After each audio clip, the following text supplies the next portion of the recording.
안녕하세요. 크립토노마드입니다. 증시의 반등세와 달리 비트코인이 흐물거리는 상황이 이어지면서 이래저래 아쉬움을 안기고 있습니다. 과연 3월 미국 연준 FOMC는 어떤 결론을 내릴 것인가? 지금 자본시장을 들었다 놨다 하는 것은 연준 인사들의 금리 인상과 관련된 멘트들인데, 일단은 연준을 둘러싼 긴축의 공포가 조금은 완화되는 분위기가 포착되면서 뉴욕 증시는 반등 랠리를 펼치는 모습도 보였습니다. 일부 인사들이 긴축 강화에 대한 경계감을 내보이면서 시장을 안도하게 만들어버린 겁니다. 이런 분위기가 비트코인의 흐름에 제대로 반영되지 않는 상황은 상당히 아쉽게 느껴집니다. 암호화폐 관련 은행인 실버게이트가 위기를 겪는 모습을 보여주면서 비트코인의 흐름에 새로운 하방 압력을 가하고 있는 건데, 그 덕에 비트코인은 여전히 22,000달러 주변에서 배회하고 있는 모습입니다.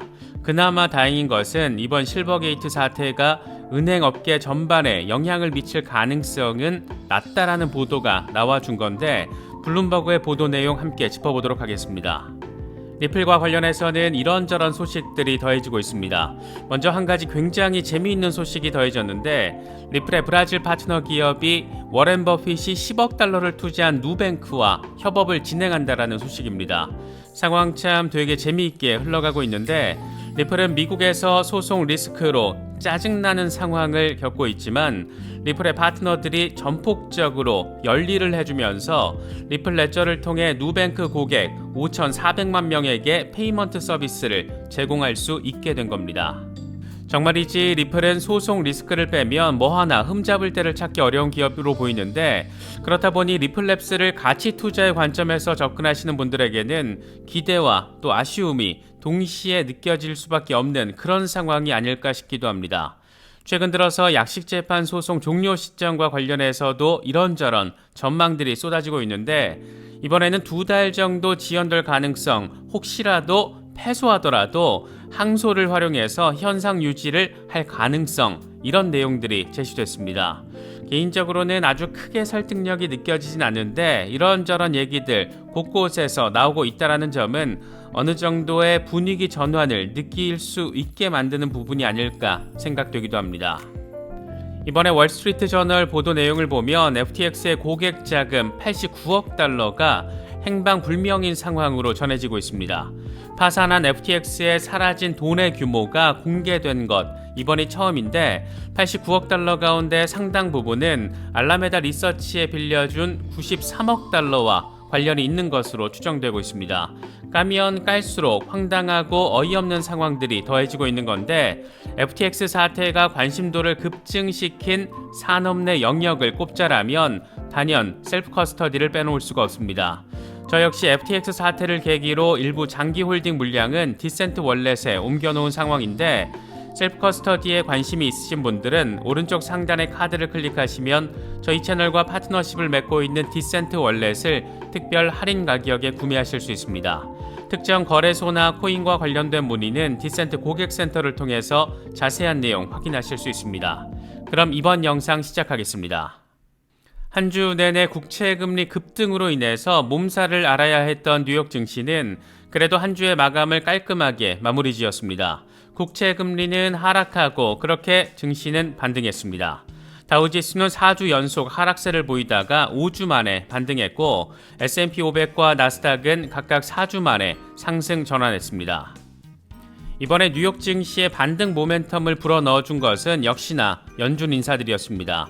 먼저 라파엘 보스틱 애틀랜타 연은 총재는 0.25%포인트 인상을 확고하게 지지한다, 이렇게 멘트를 날려주면서 빅스텝 공포를 완화시켰고, 미셸 보먼 연준 이사는 팬데믹 당시 시장에 개입해서 얻은 정보를 통해 유동성 경색 시기에 금융시장을 가장 효율적으로 지원할 수 있는 방법을 검토해야 한다, 이렇게 다소 중립적인 멘트를 제시했습니다.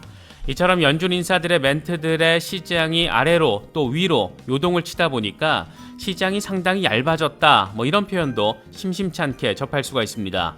특히 이번 증시의 반등은 저가 매수세 유입 때문이기 때문에 불확실성이 사라진 것으로 보긴 어렵다, 이런 분석들도 제시되고 있습니다. 어찌됐든 저찌됐든 증시는 반등을 했는데 증시와 동조화 정도가 강한 비트코인은 별다른 모멘텀을 받지 못하고 있어서 상당한 아쉬움을 안기고 있습니다. 실버게이트 사태에 대한 우려가 시장의 하방 압력으로 작용하면서 비트코인은 여전히 22,000달러 초반 부근에서 빌빌거리는 흐름을 확인해주고 있습니다. 공포 탐욕지수는 하루 전보다 3포인트 빠진 47을 기록하면서 여전히 중립 단계가 지속되고 있습니다. 비트코인 도미넌스 역시 별다른 변동폭 없이 여전히 44% 바로 아래에서 횡보를 이어가고 있는 그런 상황입니다. 현재 비트코인의 흐름과 관련해서 코인텔레그래프의 기고가 라케시 우페드히에는 비트코인이 24,000달러 위로 상승하지 못하면서 매도세를 유발시켰을 수 있고, 이를 통해 곰 세력은 가격을 22,800달러 아래로 끌어내린 상태라고 진단했습니다. 23,332달러 부근의 20일 지수 이동 평균은 여전히 보합세를 보이고 있고, RSI는 44 아래로 떨어지면서 단기 모멘텀이 곰 세력에게로 전환됐다는 것을 보여준다. 다음 지지라인은 21,480달러인데 황소들은 강력하게 방어할 것이다. 만약 실패할 경우에 2만 달러 리테스트로 이어질 수가 있다. 반면 가격이 21,480달러에서 반등하면 황소들은 22,800달러 오버헤드 저항을 제거하고 이후 비트코인은 며칠 더 21,480달러와 25,250달러 박스권에서 횡보할 수 있다. 이렇게 전망을 했습니다. 25,250달러는 200주 이동평균이 자리한 곳으로 비트코인이 본격적인 강세 랠리를 펼치기 위해서는 어떻게 해서든지 이 위에서 지지를 받아줘야 하는 그런 상황입니다. 마이클 반데포페 역시 비슷한 분석을 간단히 제시했습니다.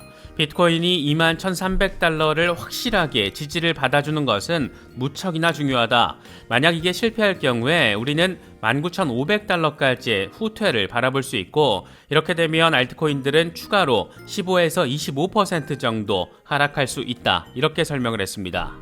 캡틴 5빅의 경우에는 다소 긍정적인 부분에 방점을 찍었는데, 이 양반은 비트코인 일간 차트를 기준으로 역 헤드앤숄더 패턴이 형성되고 있다라면서 추가적인 반등 가능성을 제시했습니다.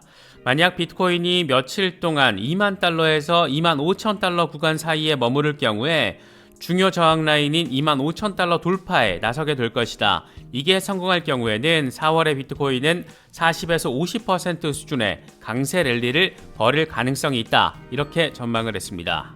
이번에 비트코인이 증시의 흐름을 곧장 따라가기 어렵게 만든 대표적인 요인은 단연 실버게이트 뱅크런 우려였습니다. 연간 재무제표를 제때 제출할 수 없다. 부채 상환을 위해 증권을 추가로 매각했고 그 영향을 검토하고 있다. 이렇게 직접 밝히면서 재무 리스크가 증가했고, 이후에 코인베이스, 팍소스 등 여러 암호화폐 기업들이 손절에 나서면서 그 우려를 키우기도 했습니다. 특히 대표적인 서비스였던 실버게이트 익스체인지 네트워크를 중단하기로 했다라고 공지하면서 여전히 암호화폐 시장의 압박 요인으로 작용하고 있습니다. 그래도 다행인 것은 실버게이트 위기가 암호화폐 시장에 새로운 압력을 가했지만 이번 사태가 은행 업계 전반에 영향을 미칠 가능성은 낮다라고 이런 분석이 나온 건데, 블룸버그의 분석 내용입니다. 블룸버그 인텔리전스의 허먼 차는 2017년 이후에 미국에서 파산한 은행은 10개 정도이고 대부분 대차 대조표를 압도하는 손실로 인해서 신용의 질이 하락한 게 파산의 원인이었다라고 진단했습니다. 그러면서 지금 실버게이트의 상황은 다르다. 은행이 처리할 수 있는 것보다 빠르게 예금이 빠져나가는 뱅크런에 더 가깝다. 특히 실버게이트는 자산 대부분이 현금과 증권에 들어있고 예금이 암호화폐에 초점을 맞춘 고객들에게 집중돼 있어서 종류가 다른 은행으로 간주된다라고 평가했습니다. 다만 무디스의 경우에는 실버게이트가 추가적으로 예금이 감소할 것으로 전망되고 있고 주식도 매도 압력을 받고 있는 상황이라는 점을 강조하면서 신용등급을 하향 조정했습니다. 특히 실버게이트 신용등급이 추가로 하향 조정될 수 있는 워치리스트에 올려놓았다는 점도 함께 밝혔습니다. 실버게이트는 지난해 4분기 10억 달러 손실을 기록했다라고 밝힌 상태인데 이건 FTX 사태로 인해서 예금자들이 이탈했기 때문으로 분석되고 있습니다. FTX 사태가 이제 과거형으로 평가받고는 있긴 하지만 여전히 이렇게 시장을 압박하고 있다라고 생각을 하면 정말이지 참 짜증이 나는 건 어쩔 수 없는 것 같습니다. 이어서 리플 관련 소식입니다. 몇 가지 이야기거리들이 외신을 통해서 전해지고 있는데 상당히 재미있는 소식부터 짚어보겠습니다. 이번 판의 주인공은 2017년에 리플렛에 합류한 리플의 브라질 파트너 벡스방코입니다. 브라질 기반의 이 회사는 고객 수백만 명을 대상으로 국경 간 결제를 처리하는 곳인데 북미와 유럽, 아시아 은행들과 연결하기 위해서 리플렛에 합류한 곳이라고 합니다. 그런데 이 회사가 이번에 상당히 의미 있는 파트너십을 발표하면서 주목도를 높이고 있습니다. 벡스방코의 벡스페이는 리플렛저 기반으로 운영이 되는데 벡스페이가 브라질 최대 디지털 은행 누뱅크의 온라인 전자상거래 결제 시스템 누페이를 통한 결제를 담당하게 됐다라는 게 핵심입니다.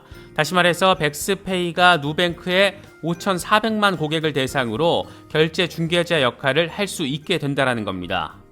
여기서 우리의 귀를 자극하는 것은 단연 누뱅크입니다.